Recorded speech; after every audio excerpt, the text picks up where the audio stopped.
L'Éternel Dieu parle et ton serviteur est à l'écoute. Pardonne mes péchés, Seigneur. Rends-moi pur pour ton salut. Aie pitié de ton peuple qui souffre de l'oppression, de la maltraitance des bourreaux, sur qui il devrait compter. Délivre-nous, Seigneur, de tout mal. Mon nom, c'est Boniface Pardon, votre serviteur.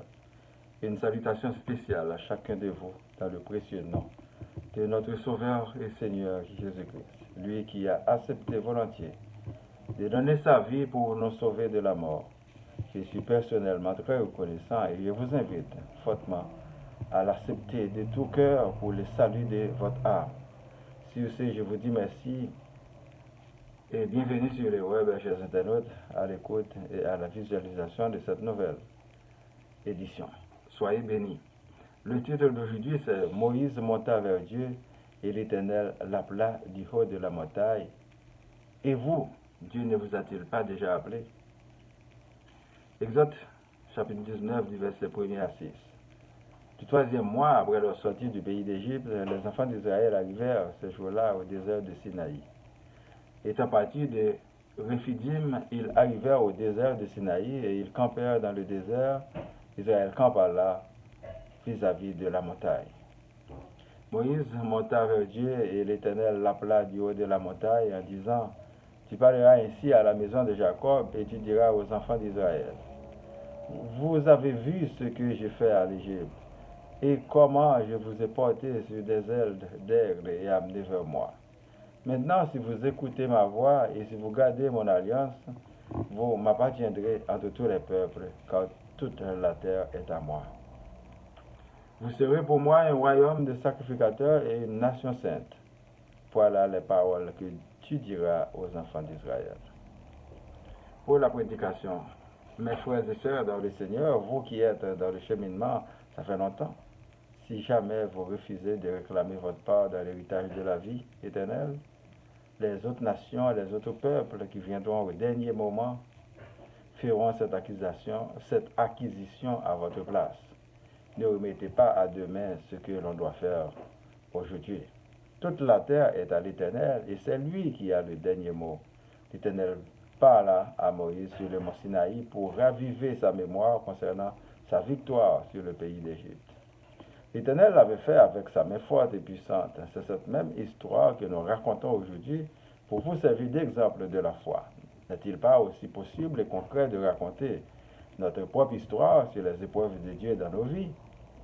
Moi, personnellement, maintes fois, Dieu m'a délivré et son esprit était venu à ma rescousse pour me fortifier. Je ne parle pas d'anges là, mais de Dieu.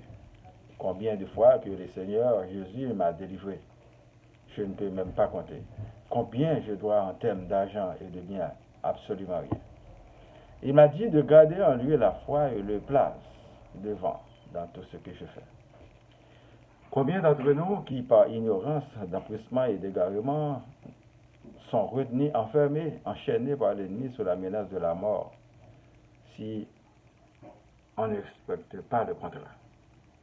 L'ennemi utilise subtilement la création de Dieu pour nous tromper, pour nous forcer sournoisement à lui obéir et nous entraîner à la mort.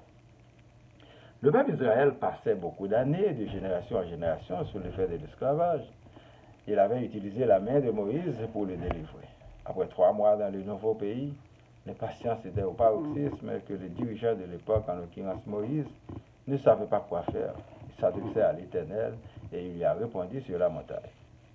Souvent, nous avons des signes avant-coureurs de la misère, de la maladie, du chômage, de l'insécurité, de la perte de toutes sortes.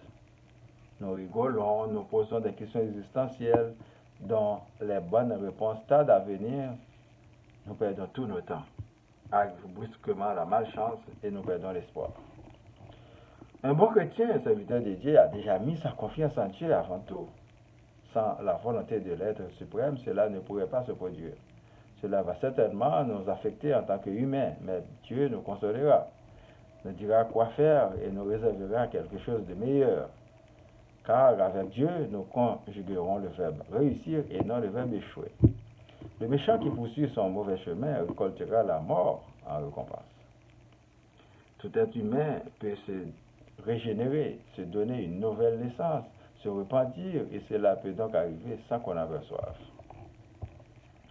La pandémie arriva subitement. La guerre peut être déclarée n'importe quand. La mort peut frapper sans crier honneur. Alors demain n'est pas à nous. Faisons la mise à jour maintenant. Nous sommes des êtres intelligents à la manière de Moïse. Il y en a d'autres Moïse parmi nous dans tous les pays.